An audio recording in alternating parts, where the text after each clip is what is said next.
Director. And we're joined now by Michael Adeleye, who is the Human Capital Training and HR Consultant. Thank you for coming on today. Good morning. We're speaking about technical education, which is, a planned program, courses, learning experiences, all adds up to all of those. But, the society sometimes forgets that, look, these colleges actually do exist. And as such, they gloss over so many things. We focus on that other part of the tertiary education, neglecting this one. But you're a HR consultant, human capital training. What have you seen in the field? What do you think we're missing out? Thank you. Once again, good morning. I think I have to buttress what the last speaker who left make some few points on what he said earlier. The last time I came in here, I did actually lay emphasis on the our technical schools in this country. And if you look around what we have, which is actually becoming systemic, talking about unemployment, the number of people, graduates who couldn't find employment for themselves. There is not, university, like I always say and I've been advocating for, it's not for everyone. If everyone wants to go through university, of course, we've been seeing over the years, turning out thousands and tens of thousands of them coming out of education, but without employment. Now, our technical skills should be one of the basic fundamental areas where the government should look into. Now, I mentioned the last time I was here and I spoke about where all these technical artisans or people who should be part of the society that could create employment and perhaps become employer of labor. We don't have them. Now, if you talk about, if you want to build a house now, for example, you will be so surprised that majority of the people that could put in the finishing into that building are not Nigerians. If you talk about the tilers, talk about professional plumbers, electricians, and so on and so forth. Now, gone are the days we used to have our technical school, like I mentioned the last time, where they go in there to study tiling, plumbing, electrician, and so on and so forth. We don't have them anymore. Now, the question is, why are we having these problems? The government have to be blamed, the parents have to be blamed, and society as well, because there is this discrimination between people that go to universities, people that goes to polytechnic, and people that goes to technical schools. Now, if you go to university, they're going to look at you as a first-class person in society.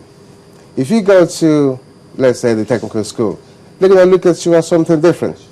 Now, forgetting the fact that each of these sectors are being set up for various purposes, the technical school should obviously be complementary to the university sector. Now, if we have all these people going to study this technical, skills, we wouldn't have all this unemployment menace, but that's actually going through the system now.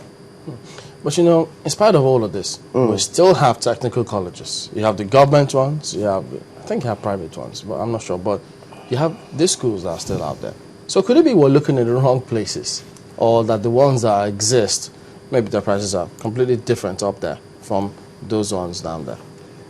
The emphasis that was laid on technical schools then weren't there anymore. Because looking at in the last few years back, when the society and the government are talking about education, the main focus has always been on universities. Have you ever seen the government or the ASU or whatever talking about technical schools? No. It's gradually been phased out, which I think the government should begin to overhaul the system and begin to lay more concentration on these technical schools, because they are actually the foundation of any developing country. Actually, we have seen the government talk about technical schools. In fact, was it this year or last year, the Minister of State for Education paid a visit to one of the technical colleges in the United Kingdom and was talking about how they intend to revive technical colleges here and, work in partnership with the technical colleges abroad. But we haven't seen any of that materialize. What do you think would be, the cog and the wheel of progress of that particular idea. It's one thing, you see, in this society, we're fond of saying we want to go somewhere to try to emulate the good thing that happens over there. They will go there, they will come back and tell everyone that we've seen that we're trying to implement this in their system. But that's where it ends. So obviously, that is why I keep saying the government needs to really look into all this catalog of issues and begin to work on it and implement to ensure that when they actually says, we've seen this, we want to implement it here, there should be a system in place to actually begin to work around it to make it effective.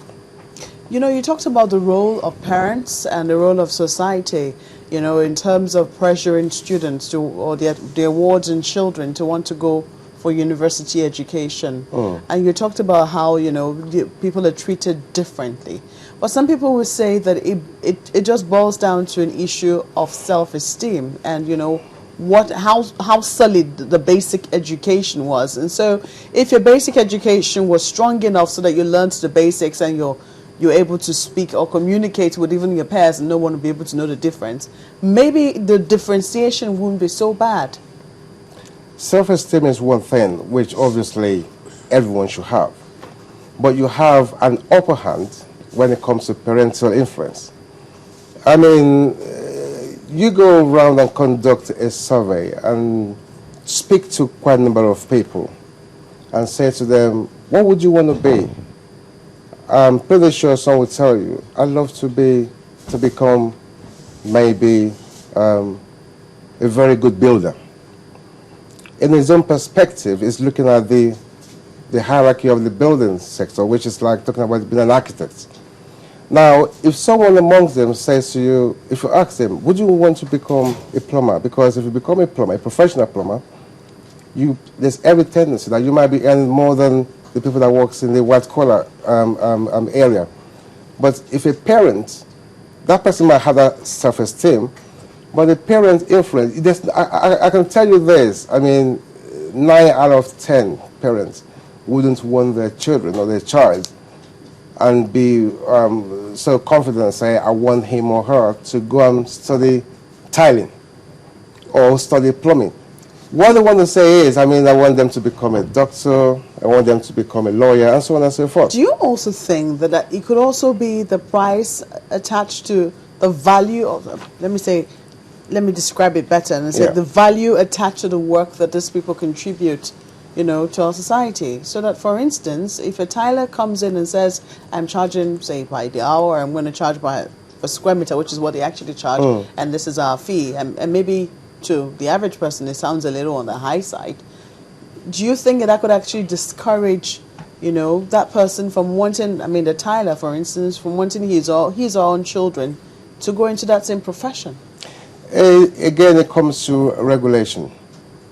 Every profession, I mean, normally should have a regulatory body. Now, if you become a tiler, for example, you should have a body that regulates that system. Do we have such a body? We don't have it. That's one of the problems we have in this country. I mean, I'll give a typical example. I mean, I'm from the human capital profession. And when we conduct interviews, we don't just conduct interviews for candidates, for job seekers to go and say employer.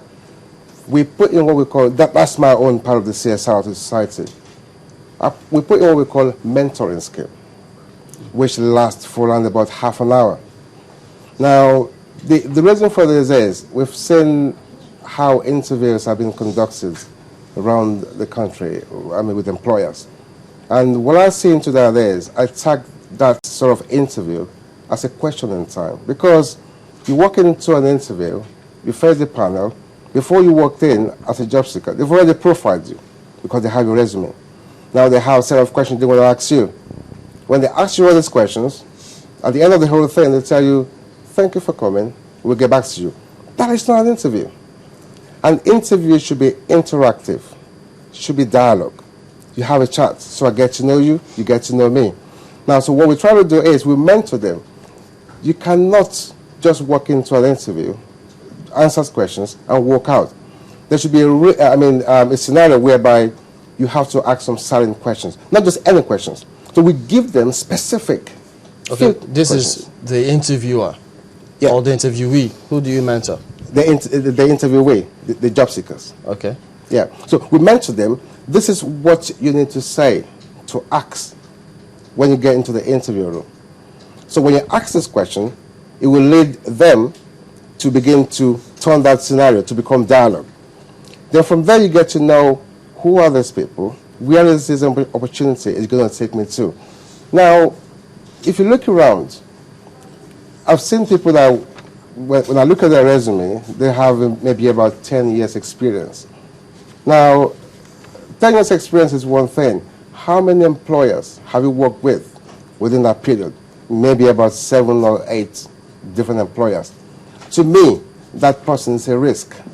Really? Yeah, because if you have 10 years experience and you work with a number of employers, I'm not going to employ you. I'm going to be a little bit, sarcastic and think, if I employ you, there's every possibility. So you say that as a rolling stone.